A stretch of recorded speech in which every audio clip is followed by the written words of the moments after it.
এটি হত্যা মামলা, এই হত্যা মামলা এবং এই গণহত্যা মামলা বা এটা একটা হত্যা মামলা।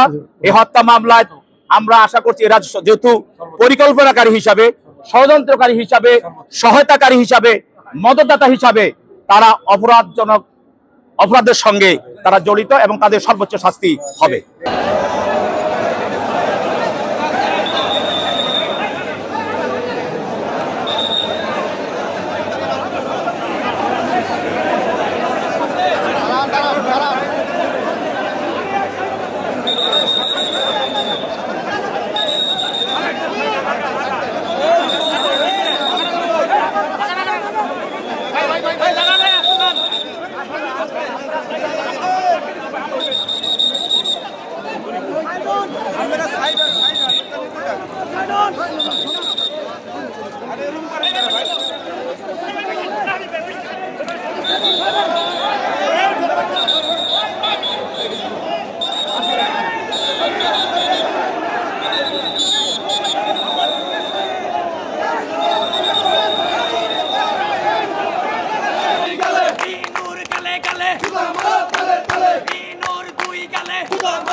সামনে যান।